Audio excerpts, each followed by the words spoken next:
Hey, Dr. Bill Dawson here. It's Wednesday morning.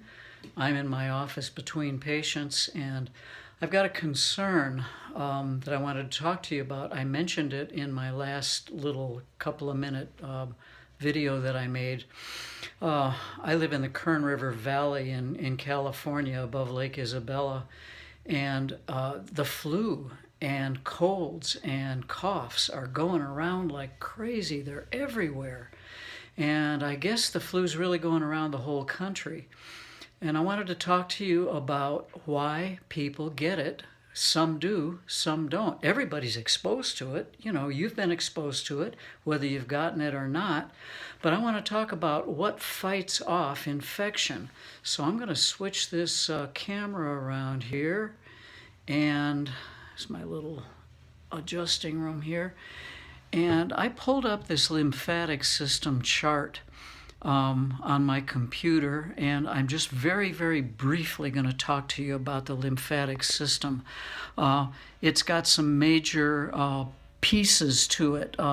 You've got your tonsils. A lot of us have had those removed. Lymph nodes are everywhere. They're little swellings that are throughout our body. You got your spleen, which is the largest of the lymphatic organs.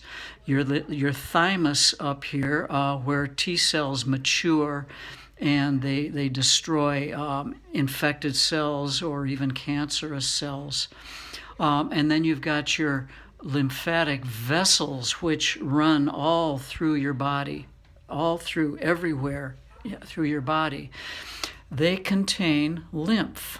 And by the way, if you want to look at this chart, I got it from the Live Science site. So let's go back to me now. I'm going to talk, you're going to look at my face rather than this chart.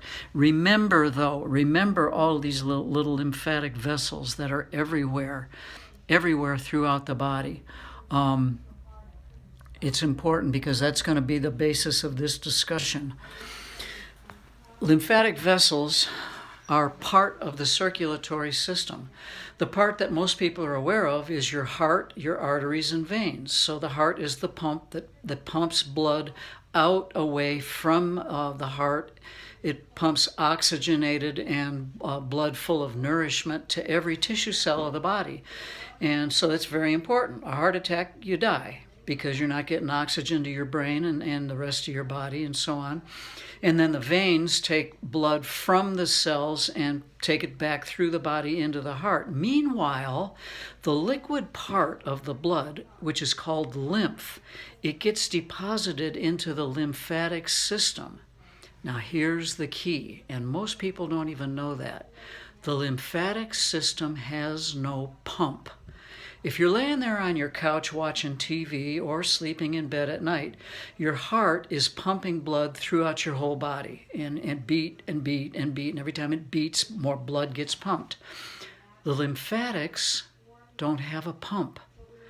The lymphatics require movement or muscle contraction to get lymph circulated through your body. Now that lymph contains not just the liquid, but in that liquid, all kinds of metabolic waste products that your cells have created during their activity, and all of the invasive microorganisms, the bacteria, the viruses, the fungus, the spirochetes, all of the junk that could be harmful to us.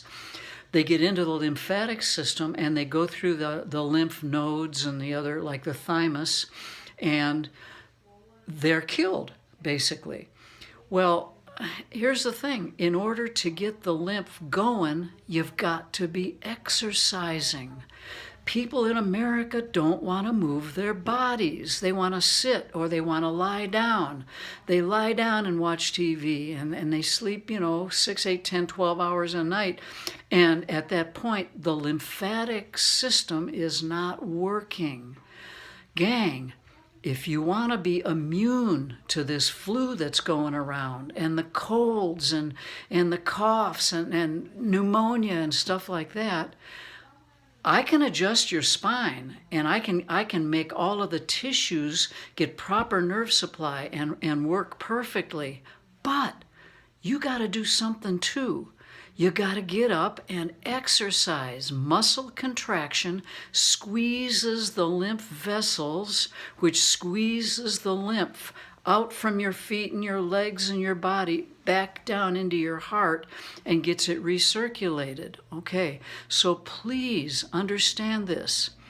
You've got to exercise.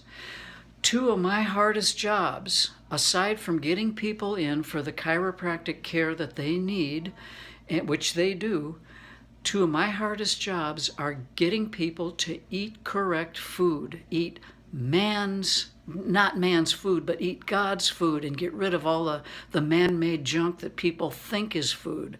That's the hardest thing. Second of all, get them exercising.